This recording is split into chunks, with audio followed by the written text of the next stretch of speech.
Kazakhstan has no ocean. The nearest open water is roughly 2,000 kilometers from its capital, across mountains, steppe, and the territory of at least one other country. And yet in the port city of Aktau, on a coastline that doesn't connect to any sea on Earth, Kazakhstan is laying keels, training officers, running live-fire exercises, and quietly assembling one of the fastest-growing naval forces in Central Asia. You've probably seen a headline like this before and assumed it was a curiosity, a vanity project, a parade ground navy, the kind of thing landlocked Bolivia keeps alive mostly out of historical grievance and national pride. This is not that. Kazakhstan's naval expansion is not nostalgia. It is a calculated response to a specific, narrow, high-stakes geographic and legal puzzle, and once you understand the puzzle, the Navy stops looking strange and starts looking like the only rational move available. Here is the pattern you've probably noticed without quite naming it. Countries with no coastline keep showing up in naval news. Bolivia's Navy trains on Lake Titicaca more than a decade after losing its actual coast to Chile in 1879. Switzerland's merchant fleet operates tankers the size of small cargo ships, despite the country being landlocked twice over. Hungary runs minesweepers on the Danube. You've filed these stories under the same mental folder, eccentric, symbolic, not really about military power. Here is what the pattern actually is. Once you separate the cases properly, most landlocked navies are about memory or rivers. Kazakhstan's is about something else entirely, a body of water that is neither a sea nor a lake, sitting on top of one of the largest untapped energy reserves on the planet, shared by 5 countries that spent 27 years failing to agree on what to call it. The real axis of this story is not, can a desert country have a navy? Almost any country can put a boat on a body of water within its borders.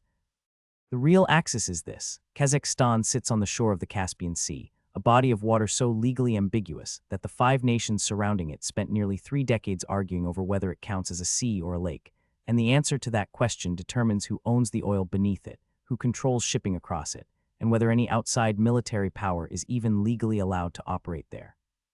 Beneath the headlines about Kazakhstan's new frigates and landing craft, a different logic is operating. This is not military theater. This is a country using naval power to physically secure a claim that international law spent decades refusing to settle on paper. You need the legal backstory first, because nothing about the Navy makes sense without it. When the Soviet Union existed, the Caspian status wasn't really a question. Moscow and Tehran split it between them under treaties signed in 1921 and 1940, and that was the end of the discussion. The USSR's collapse in 1991 ended that arrangement instantly, because 3 new countries, Kazakhstan, Azerbaijan, and Turkmenistan, suddenly had Caspian coastlines and no agreement governing what they actually owned. For the next 27 years, the 5 Caspian states argued over a single, deceptively simple question: is the Caspian Sea a sea, or is it a lake? That question sounds almost philosophical. It is not. If the Caspian counts as a sea under the United Nations Convention on the Law of the Sea, each country gets a maritime zone extending off its coast, and the deep central waters become shared international territory open to outside navies. If it counts as a lake, customary international law governing border lakes applies instead. The entire body of water gets divided among the 5 bordering states by mutual agreement, with no outside power having any legal claim to set foot or set a ship anywhere on it. Longer coastline states, like Russia, tended to favor calling it a sea. Shorter coastline states tended to favor calling it a lake. Both positions were really arguments about how much oil each country would end up owning. The 5 countries finally signed the Convention on the Legal Status of the Caspian Sea on August 12, 2018, in Aktau, the same city that now hosts Kazakhstan's navy. The deal split the difference deliberately, defining the Caspian as a body of water with what the treaty calls a special legal regime, neither fully a sea under UNCLOS, nor fully a lake under customary law. Each country secured roughly 15 nautical miles of territorial waters off its coast, plus another 10 miles of exclusive fishing rights, with the deeper central waters left as shared territory pending future agreements that, in several cases, still haven't been finalized. And critically, the treaty includes one clause that explains everything you're about to learn about Kazakhstan's navy. No military force from outside the 5 Caspian states is permitted to operate on the sea at all. Ever. Under any circumstance. That single clause is the entire reason Kazakhstan needs a real navy instead of a symbolic one. NATO cannot help defend Kazakhstan's Caspian interests. The United States Navy cannot patrol these waters in a crisis. Whatever happens on the Caspian gets resolved by the 5 littoral states alone: Russia, Iran, Azerbaijan, Turkmenistan, and Kazakhstan, using whatever naval forces each of them has actually built. You can feel what that means the moment you picture the map: a landlocked country, walled off by treaty from outside military support, sharing a contested, oil-rich sea with a nuclear-armed former imperial power on one side and a sanctioned regional power on the other. You should understand exactly what is being protected before the strategy makes full sense, because the stakes here are not abstract. The Caspian seabed holds an estimated tens of billions of barrels of proven and probable oil reserves, along with vast natural gas deposits that have drawn interest from international energy majors for decades. The 2018 convention deliberately left the actual division of that seabed unresolved, stating only that delimitation between neighboring states shall be effected by agreement, language that sounds procedural but functions in practice as an open invitation for each country to stake out and physically hold whatever territory it can defend, pending a negotiation that may take years more to conclude. Kazakhstan's own offshore fields, including major developments near its northern Caspian coastline, sit close enough to contested boundary zones. Their naval presence is not a hypothetical deterrent. It is the only mechanism Kazakhstan has to ensure that exploration, drilling, and pipeline construction in its claimed waters can actually proceed without interference from a neighbor's coast guard or navy. Here is what historians and strategists call this specific situation: a closed strategic system, a body of water where the balance of power is fixed entirely among a small number of resident actors, with no possibility of outside intervention shifting the equation. John Mearsheimer, in The Tragedy of Great Power Politics 2001, argued that states operating without a higher authority to guarantee their security are compelled to provide for their own defense through self-help, because no one else is coming. The Caspian Convention turned that abstract principle into literal written law. Kazakhstan cannot call in outside help. Kazakhstan has to build its own deterrent, on the water with its own ships, or accept whatever balance of power its neighbors decide to impose. For most of the post-Soviet period, that balance was not close. Russia inherited the lion's share of the old Soviet Caspian flotilla in 1991, and it shows. The Russian fleet at its peak operated around 24 warships out of its base at Astrakhan, including missile frigates and guided missile corvettes equipped with the same caliber cruise missile system Russia used to strike targets in Syria and later Ukraine directly from Caspian waters. Kazakhstan, by contrast, spent its first post-independence decade with little more than a handful of patrol boats inherited piecemeal from the dissolving Soviet fleet. The mismatch wasn't subtle. It was civilizational in scale, an empire's leftover navy facing a newly independent state that didn't have a naval academy yet. You need to understand that this is not a two-country contest, because the closed system logic only makes sense once you see all 5 players moving at once. Iran's fleet on the Caspian remains comparatively modest: a frigate, a pair of corvettes, roughly 10 patrol boats, but Tehran has consistently pushed the hardest for the lake interpretation of the Caspian's legal status, precisely because Iran's coastline is the shortest of the 5, and a lake-style equal division would have granted Iran a larger guaranteed share than a sea-style division based on coastline length ever could. Azerbaijan, sitting on the opposite shore, built the opposite incentive and the opposite fleet: a frigate, several submarines, and dozens of patrol boats, backed by deepening security cooperation with NATO members and the United States that Baku used specifically to argue for the sea framework, since Azerbaijan's longer coastline and rich offshore oil fields stood to gain far more under a maritime law division. Turkmenistan's navy remains the smallest of the 5, but Ashgabat has steadily expanded it as well, treating naval capability as a prerequisite for defending its own disputed offshore gas fields rather than a discretionary expense. Lay those 5 postures side by side, and the pattern becomes unmistakable. Every Caspian state's naval investment over the past 2 decades tracks, almost exactly, with that state's legal argument about whether the sea is a sea or a lake. Nobody built ships to fight a war nobody expected. Everybody built ships to make sure that whatever the lawyers eventually decided, the country in question would already be holding the territory the lawyers were arguing about. That is the structural environment Kazakhstan's navy was born into, and it explains why the country building a navy in the desert was never really one country's eccentric choice. It was the rational response to a shared incentive every one of the 5 Caspian states faced at the same time. But the more consequential piece is this: that balance has been quietly shifting for the past several years, and it has been shifting in Kazakhstan's favor for reasons that have almost nothing to do with either country's intentions. The Caspian Sea itself is disappearing. Russian specialists now estimate the sea's water level is falling by roughly 68 centimeters a year, more than 2 feet annually, a decline driven by reduced river inflow, warming temperatures, and decades of upstream water diversion. That sounds like an environmental story. On the Caspian, it is a military one. Falling water levels are clogging ports and stranding deep draft vessels across large stretches of the sea, and Russia's Caspian flotilla, built around the kind of heavier frigates and corvettes that defined Soviet-era naval doctrine, is exactly the kind of force that struggles most as the water recedes. Kazakhstan made a different bet decades earlier, whether by foresight or necessity, choosing from the start to build a fleet around smaller, shallow draft vessels specifically designed to operate in the thinning northern Caspian, where Kazakhstan's own coastline sits. Paul Goebel, writing for the Jamestown Foundation's Eurasia Daily Monitor in January 2025, laid out the consequence directly.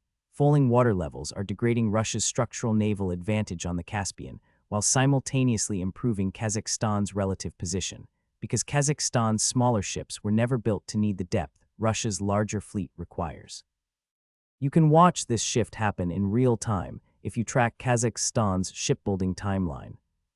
In 2012, Kazakhstan launched its first domestically built missile and artillery vessel, named simply Kazakhstan, constructed at the old Soviet-era Zenit shipyard in Uralsk. 2 sister ships followed within 2 years. By 2024, under a revised military doctrine President Kassym-Jomart Tokayev approved in October 2022, Kazakhstan's Ministry of Defense was launching purpose-built landing craft like the Shapshin, a high-speed transport vessel capable of carrying 20 Marines 450 miles at 45 knots, alongside continued investment in coastal radar, air defense, and naval infrastructure at Aktau specifically. None of this is improvised. It is the output of a doctrine written down, approved by a head of state, and funded year over year since 2022. And Kazakhstan is no longer building this fleet entirely alone. Turkey has provided shipbuilding assistance since at least 2023. The United Arab Emirates joined that effort more recently, helping fund and equip Kazakhstan's naval construction program in ways that have reportedly unsettled hawkish voices inside Moscow itself. Nikolai Patrushev, a senior Kremlin security official, has publicly demanded that Russia expand its own Caspian flotilla to counter exactly this kind of foreign-assisted buildup. That demand has gone largely unmet, for a reason that has nothing to do with the Caspian at all. Russia's naval attention and resources have been consumed by the war in Ukraine. In November 2024, Ukrainian drones struck the Caspian flotilla's home base at Kaspiask directly, reportedly damaging the frigates Tatarstan and Dagestan, along with a Buyan-class corvette, vessels that, until that moment, represented the most capable ships Russia had stationed anywhere on the Caspian Sea. The deeper question, the one most coverage of the country building a navy in the desert, never reaches, is what Kazakhstan is actually signaling by holding naval exercises right up to the Russian sea border, something Goebbels' reporting notes Astana would not have done in earlier years. This is not posturing for its own sake. It is balance of power logic, applied with precision. Kazakhstan understood correctly that Russia's relative naval position on the Caspian was weakening for reasons entirely outside Kazakhstan's control: the war, the falling water, the diverted resources, and chose to invest specifically in the moment that opening created. You do not get to choose when a rival's attention is divided. You only get to choose whether you are ready to act when it happens. History has a precise name for what comes next when a weaker regional power moves to fill a gap left by a distracted hegemon, and it is not a new concept. Barbara Tuchman's account in The Guns of August 1962 showed how the assumptions great powers made about their own readiness, built up quietly over years before anyone expected a crisis to actually arrive, determined how the opening days of catastrophe unfolded once it did. Tuchman's subject was 1914 Europe, not 21st century Central Asia, and the comparison is not that Kazakhstan and Russia are headed toward war. They are not, and nothing in the current relationship suggests that. The comparison is structural. Capability built quietly during a period of inattention has a way of mattering enormously the moment attention returns. Kazakhstan's naval buildup since 2022 has happened almost entirely during the exact years Russia's strategic focus was consumed elsewhere. That timing is not incidental. It is the entire strategy. Picture what this actually looks like from the deck of a Kazakh patrol boat near the disputed northern boundary. The water is shallower than it was 5 years ago. The Russian vessels on the horizon are fewer than they once were, and the ones still there are older because the newer hulls went to Caspian Sea for repair after the 2024 drone strike, and some never came back. Nobody fires a shot. Nobody expects to. The exercise simply happens, logged, photographed, reported back to Astana as confirmation that the line held for one more week. That is what a closed strategic system looks like in practice, not confrontation, but the accumulation of small, undramatic proofs that a claim is still being physically maintained. This is the reframe, and it is not reassurance, it is precision. What looks from the outside like an eccentric desert nation building toy boats is actually a textbook case of a smaller power exploiting a temporary shift in relative capability to lock in a more durable strategic position before the window closes. The concept that explains this is straightforward. States do not build military capacity based on threats they currently face. They build it based on the capacity they will need once current constraints on their rivals lift. Russia's distraction with Ukraine is not permanent. The war will eventually end in some form, and when it does, Russia's strategic bandwidth will return to its near abroad, including the Caspian. Kazakhstan is not building a navy to fight Russia today. It is building a navy so that whatever balance exists on the Caspian, once Russia's attention returns, is a balance Kazakhstan helped set, rather than one imposed on it from a position of total weakness. You can see the same logic in Kazakhstan's port investments, which rarely make headlines next to the warships but matter just as much. Dredging work is underway at the port of Kurik, with similar work planned for Aktau. A new container hub at Aktau is being built in partnership with a Chinese port operator. International investors, from Abu Dhabi ports to French shipping giant CMA-CGM, have moved into Kazakhstan's Caspian infrastructure specifically because the country sits at the center of what's increasingly called the Middle Corridor, a trade route connecting China to Europe that deliberately bypasses both Russia and Iran. A functioning navy is not separate from that economic strategy. It is the precondition for it. No shipping company commits hundreds of millions of dollars to a port that cannot guarantee its own security. Here is what that pattern actually produced by early 2025, a landlocked country with no coastline to any ocean on Earth operating, according to the Center for International Maritime Security, 2 missile boats, multiple patrol vessels, a minesweeper, and an expanding fleet of purpose-built landing craft, modest by global standards, but growing every year, increasingly capable in exactly the shallow waters where Russia's legacy fleet is losing its advantage. That is not a parade ground navy. That is a navy built to do one specific job: ensure that when the Caspian's legal ambiguity finally collides with its resource wealth, Kazakhstan is not the country standing on the dock with nothing on the water.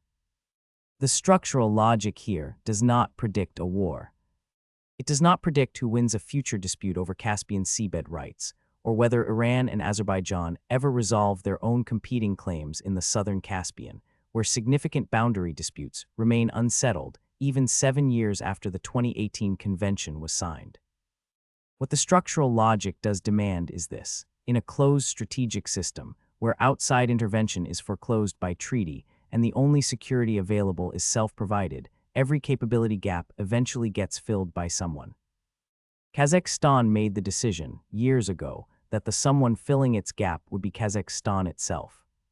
You will keep seeing headlines about this navy, and they will keep sounding faintly absurd: ships in the desert, a fleet with no ocean.